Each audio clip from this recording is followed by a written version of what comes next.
You may know Juggalos already. They're the fans of Detroit horrorcore rap group Insane Clown Posse, and you're about to find out why they may be one of the best representations of a self-reliant and yet demonized community. Juggalos garnered a lot of mainstream attention in 2011 when the FBI classified them as a group that could exhibit gang-like behavior and engage in criminal activity and violence. They need to reclassify their shit, because I don't do nothing violent. I smoke weed and I listen to music.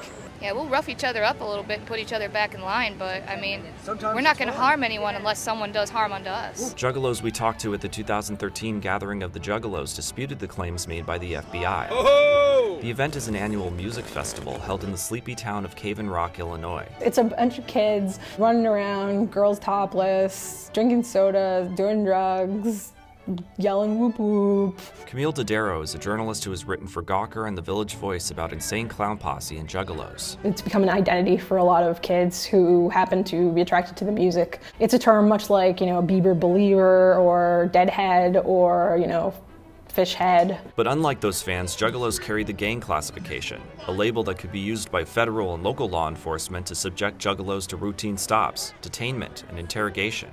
People who don't listen to the music or aren't a fan or a family are going to think that we're violent people when they see Hatchet Mans or Juggalo stuff. That's stereotyping pretty much. ICP's Shaggy 2 Dope and Violent J agree and are suing the FBI along with the American Civil Liberties Union of Michigan, claiming that profiling Juggalos as a gang violates their constitutional right to express themselves. I mean, they didn't like Elvis when Elvis came out. It's just, if it's not your cup of tea, that's fine, but believe me, it's music, and we're proud of it. I think it's ridiculous to consider the Juggalos a gang. Dodaro says Juggalos are among the most misunderstood people of all time. In some ways, it's almost ironic in the sense that these are a group of people who no one else in America has ever cared about, and then this one band gave them a sense of identity. So it's almost like a support group. You know what I love about this place?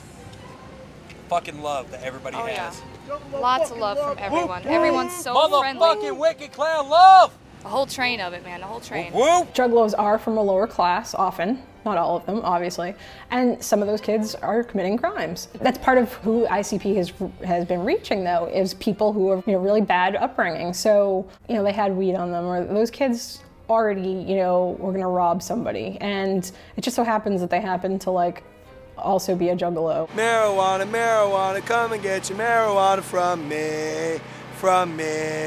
And that's not to say that there are even that many kids doing it. It's just that it just so happened that somebody caught on to the fact that, those kids who have that hatchet man sometimes steal things. But if they didn't have that hatchet on, they're stealing things anyway. It doesn't matter, these things are not at all affiliated whatsoever. They became Juggalos because they were persecuted, and now they're being persecuted for bonding together because they were persecuted. That bonding is something that was passed down from the members of Insane Clown Posse, who grew up in lower class households just like their fans. They were the outcasts in school, but not even the outcasts like the freaks where you would think about, artists or brooders or gay people. They were scrubs. They were dirty kids. They were the slow kids. They were the uneducated, the ones who just, their home lives were so bad that they couldn't even make it to school. They typically, don't end up being very successful. But they rebelled against that perception and decided that they were going to be rappers, and they worked really, really, really hard.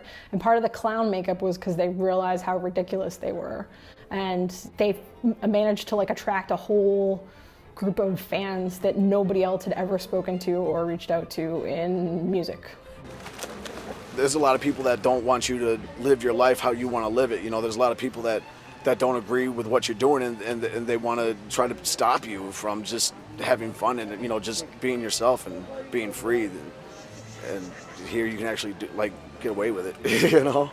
Well, one of the things that Insane Clown Posse has done that nobody else has ever done in the music industry or even in the cultural industry, in my mind, is it targeted victims. Not goth victims, but targeted kids who were molested, kids who were, basically the people who work at gas stations. Those are Insane Clown Posse's people. I work a hard fucking job every fucking day. What do you do? You ever heard of a full service gas station? Yeah, he pumps gas. That's what I do.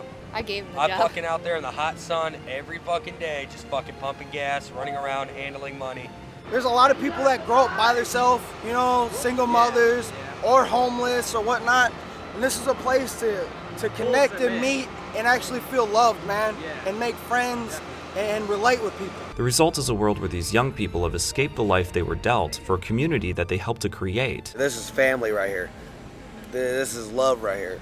Peace, it's family. It's all about family. It's all love here. Because there is that, unity of exclusion outside in the world, being among Juggalos feels like one really safe place, and so it feels like kind of a family where, these people will have your back no matter what. Nobody else gets you the way that these other people do. And because there is that sense of family, Juggalos look out for one another like siblings would. I've been trying to keep these guys safe the entire time they've been here.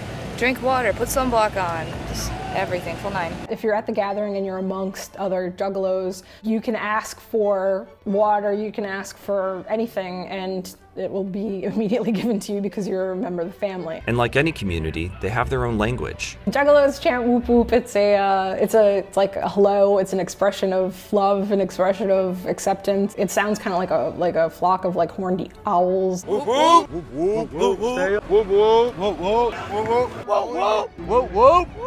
See, that's what it's about. They even have their own beverage, the inexpensive soda pop, Faygo. Violent J, who's one of Insane Clown Posse's 2 members, was growing up, Faygo was always in the pantry.